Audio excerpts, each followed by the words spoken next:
வணக்கம்.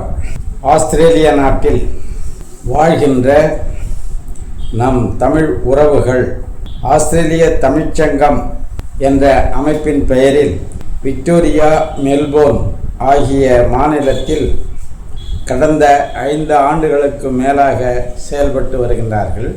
இச்சங்கம் அகத்திலும் புறத்திலும் தமிழ் மொழி, பண்பாடு, கலை, இலக்கியம் போன்ற துறைகளில் செழுமையுற செயல்பட்டு வருகிறார்கள்.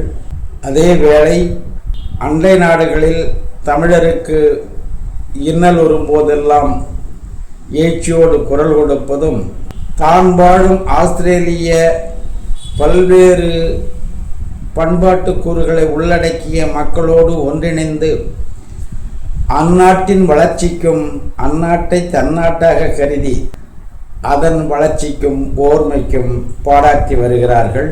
இதில் பல்வேறு ஆண்டாண்டுக்கு குறிப்பாக தமிழருடைய மரபு வழி பொங்கலான தைப்பொங்கலை பெரு விழாவாக எடுப்பதோடு தாயகத்திலும் தமிழீழத்திலும் மற்றும் ஐரோப்பிய நாடுகளிலிருந்தும் மொழி, பண்பாடு, கலை, சமயம், மெய்யியல் போன்ற பல்வேறு ஆளுமைகளை வரவழைத்து அவர்களுடைய கருத்துக்களை சொற்பொழிவாக செவிமடித்து ஆவணப்படுத்தி பரப்புரை செய்கிறார்கள்.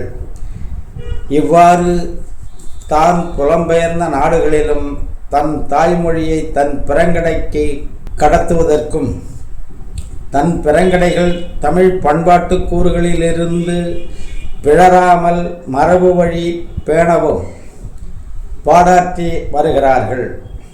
எனவே இத்தமிழ்ச்சங்கத்தில் பாடாட்டும் அனைத்து உறவுகளுக்கும், ஆஸ்திரேலியா வாழ் தமிழ் உறவுகளுக்கும், புலம்பெயர் நாடுகளில் வாழும் தாய் தமிழ் உறவுகளுக்கும் மற்றும் தமிழ் ஈழம், தாய் தமிழகம் ஆகிய பகுதிகளிலும் இந்தியாவின் பல்வேறு மாநிலங்களில் வாழும் தமிழ் உறவுகளுக்கும் இனிய பொங்கல் புத்தாண்டு நல்வாழ்த்துக்களை உரித்தாக்கிக் கொள்கிறேன். எனவே ஆஸ்திரேலியா என்ற மண் பண்டை குமரி கண்டத்தின் மண்திட்டு நம் மூதாதையர்கள் ஒன்றா வாழ்ந்த இடம். இன்றிருக்கும் இந்தியா, ஆஸ்திரேலியா, இந்தோனேசியா 3 மண்திட்டுகளும் ஒன்று சேர்ந்ததே குமரி கண்டம். அதுதான் நம் தாய் நிலம். எனவே ஆஸ்திரேலியாவில் வாழும் தமிழர்கள் தன் தாய் நிலத்தில் வாழ்வதாகவே எண்ணுங்கள். அது நம் தாய் நிலம்தான். தொன்மையில் நம் தாய் நிலம்தான்.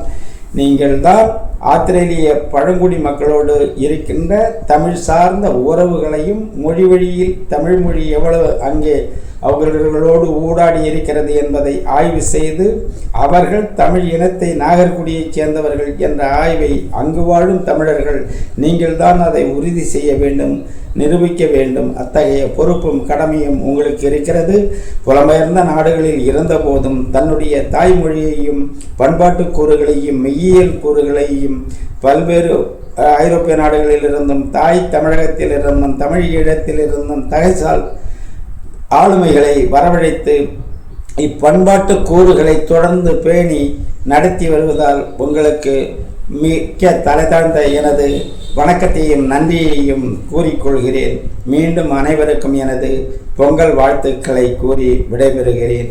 பொங்கலோ பொங்கல். நன்றி, வணக்கம்.